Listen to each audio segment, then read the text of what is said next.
কোটা সংস্কার আন্দোলন ঘিরে যে পরিস্থিতি তৈরি হয়েছে তা নিয়ে যথেষ্ট উদ্বিগ্ন রাষ্ট্রপুঞ্জ।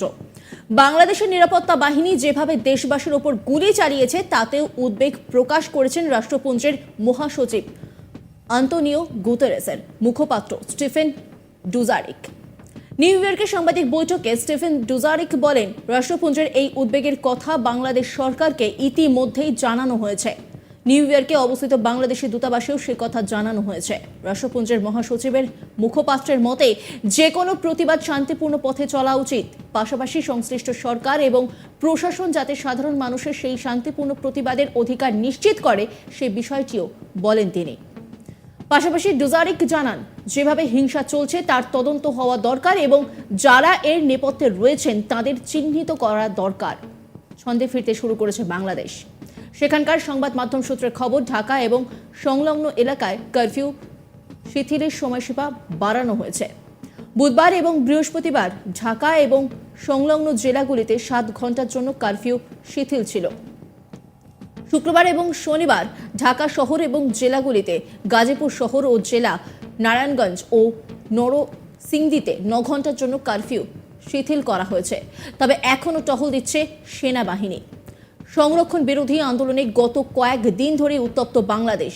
ঢাকার রাস্তা কার্যত লোকশূন্য। দূর দূর পর্যন্ত ধু ধু করছে রাস্তা, কোথাও কোনো লোক নেই। দেশ শান্ত করতে ডাক পড়ছে বাংলাদেশের সীমান্ত প্রহরীদের। ঢাকার শহরে অস্ত্র হাতে নিয়ে দাঁড়িয়ে সেনা। বিদ্রোহ দেখলেই গুলিতে ঝাঁঝরা করে দিতে পারে। আর এভাবেই কত না তরুণ ছাত্রের জীবনের প্রদীপ নিভে গেছে গুলিতে, তার ইয়ত্তা নেই। আর তাতেই ঢাকার রাজপথ লাল রক্তে ভেসে গেছে। আর এই অবস্থায় দেশের এই ভয়াবহ পরিস্থিতি নিয়ে হাউমাউ করে কাঁদছেন ছাত্রছাত্রীরা। তারা বলছেন, ঢাকা বিশ্ববিদ্যালয়ের ক্যাম্পাস সহ সারা দেশে পাবলিক বিশ্ববিদ্যালয়ে এক দানবের মতো লাঠিয়াল বাহিনী নেমে এসেছিল। রাতের অন্ধকারে বাইরের লোকেদের দিয়ে অভিযান চালিয়েছিল, ভিসের ঘর ভেঙে দেওয়া হয়। ভয়াবহ পরিস্থিতি, দিনের অভিজ্ঞতার কথা বললেন ছাত্র নেতারা। তারা জানাচ্ছেন যে বাইরে থেকে লোক এনে তাদের উপর আক্রমণ করেছে দেশের সরকার। এই অবস্থায় 24শে জুলাই বুধবার নিখোঁজ ছাত্রদের জন্য সাংবাদিক বৈঠক করেন কোটার বিরুদ্ধে আন্দোলনকারী ছাত্র নেতারা। তারা যা জানিয়েছেন তা শুনলে আপনার লোম খাড়া হয়ে যাবে। কি বলছেন সেই ছাত্র নেতা, চলুন শুনে নিই। বাংলাদেশ ছাত্রলীগের সভাপতি সাধারণ সম্পাদক মধুর ক্যান্টিনে সংবাদ সম্মেলন করে হুমকি ধমকি দিচ্ছেন এই আন্দোলনকে দমন করবেন। বাংলাদেশ আওয়ামী লীগের সেক্রেটারি জেনারেল এবং সড়ক ও সেতু মন্ত্রী ওবায়দুল কাদের সাহেব বলেছিলেন যে এই আন্দোলন দমন করার দায়িত্ব ছাত্রলীগের। আমি কোট করছি না, উনি এভাবে কথাটি বলেছিলেন, আপনারা মিডিয়ায় প্রচার করেছিলেন। তারপর থেকে আপনারা দেখেছেন 15 তারিখ 16 তারিখ থেকে সারা দেশের ছাত্রদের উপর যে অমানবিক নির্যাতন চলে আসছে, দমন করার এক হাতিয়ার নিয়ে আসছিল। ঢাকা বিশ্ববিদ্যালয় ক্যাম্পাস সহ সারা দেশের সকল পাবলিক বিশ্ববিদ্যালয়ে এক দানবের মতো লাঠিয়াল বাহিনী, পেটুয়া বাহিনী নেমে এসেছিল। রাতের আঁধারে জাহাঙ্গীরনগর বিশ্ববিদ্যালয়ে বহিরাগতদের দিয়ে অভিযান চালিয়েছিল।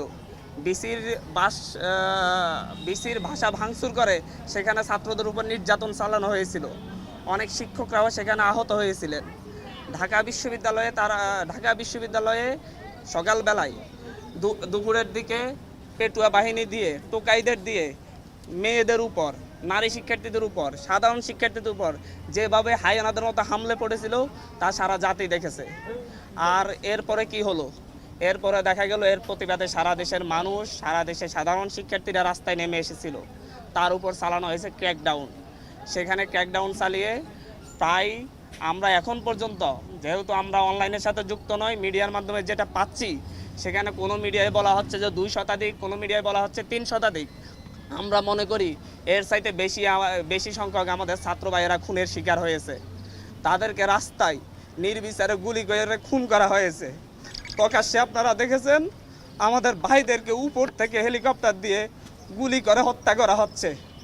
এক নির্মম অরাজকতা এই দেশে নেমে আসছে, যার পরিপ্রেক্ষিতে আমাদের ভাইয়েরা 2 দিনের আলটিমেটাম দিয়ে সরকারকে এর বিরুদ্ধে ব্যবস্থা নেওয়ার কথা বলে 2 দিন আলটিমেটাম দিয়ে কর্মসূচি স্থগিত ঘোষণা করেছিল। কিন্তু তারপরও আজকে জগন্নাথ বিশ্ববিদ্যালয়ে গুলি হয়েছে। আমাদের সমন্বয়ক, সহ সমন্বয়ক সহ 4 জন ভাইকে খুঁজে পাওয়া যাচ্ছে না। আসিফ মাহমুদ ভাই, আবু বাকের মজুমদার, আব্দুল কাদের এবং রশিদুল ইসলাম রিফাত, এদেরকে খুঁজে পাওয়া যাচ্ছে না। ওদের বাবা মা মর্গে মর্গে তাদের সন্তানদের খোঁজ নিচ্ছেন, ডিবি অফিসে গিয়ে খোঁজ পাচ্ছেন না। এক থানা থেকে আরেক থানায় তাদেরকে ঘুরপাক খাওয়ানো হচ্ছে। এ কোন স্বাধীন সভ্য রাষ্ট্রে আমরা বসবাস করতেছি? আমরা এই জাতির কাছে প্রশ্ন রাখছি, আমরা প্রধানমন্ত্রীর কাছে প্রশ্ন রাখছি।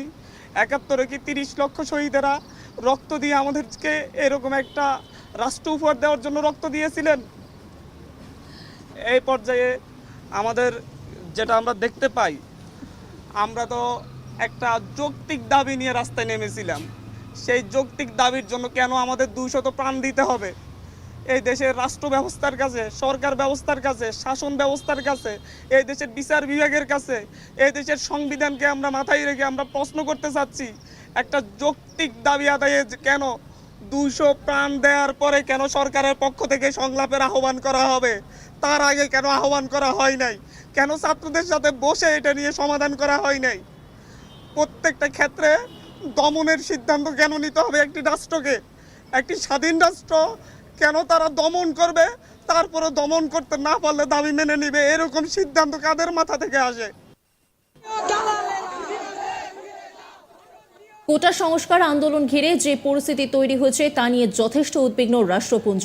বাংলাদেশের নিরাপত্তা বাহিনী যেভাবে দেশবাসীর ওপর গুলি চালিয়েছে তাতেও উদ্বেগ প্রকাশ করেছেন রাষ্ট্রপুঞ্জের মহাসচিব আন্তোনিও গুতেরেসের মুখপাত্র স্টিফেন ডুজারিক। নিউ ইয়র্কে সাংবাদিক বৈঠকে স্টিফেন ডুজারিক বলেন, রাষ্ট্রপুঞ্জের এই উদ্বেগের কথা বাংলাদেশ সরকারকে ইতিমধ্যেই জানানো হয়েছে। নিউ ইয়র্কে অবস্থিত বাংলাদেশি দূতাবাসেরও সে কথা জানানো হয়েছে। রাষ্ট্রপুঞ্জের মহাসচিবের মুখপাত্রের মতে যে কোনো প্রতিবাদ শান্তিপূর্ণ পথে চলা উচিত। পাশাপাশি সংশ্লিষ্ট সরকার এবং প্রশাসন যাতে সাধারণ মানুষের সেই শান্তিপূর্ণ প্রতিবাদের অধিকার নিশ্চিত করে সেই বিষয়টিও বলেন তিনি। পাশাপাশি ডুজারিক জানান, যেভাবে হিংসা চলছে তার তদন্ত হওয়া দরকার এবং যারা এর নেপথ্যে রয়েছেন তাদের চিহ্নিত করা দরকার। ছন্দে ফিরতে শুরু করেছে বাংলাদেশ। সেখানকার সংবাদ মাধ্যম সূত্রে খবর, ঢাকা এবং সংলগ্ন এলাকায় কারফিউ শিথিলের সময়সীমা বাড়ানো হয়েছে। বুধবার এবং বৃহস্পতিবার ঢাকা এবং তার সংলগ্ন যে জেলাগুলি তাতে ৭ ঘন্টার জন্য কারফিউ শিথিল ছিল। শুক্রবার এবং শনিবার ঢাকা শহর এবং জেলা, গাজীপুর শহর ও জেলা, নারায়ণগঞ্জ ও নরসিংদীতে ৯ ঘন্টার জন্য কারফিউ শিথিল করা হয়েছে। তবে এখনও টহল দিচ্ছে সেনাবাহিনী।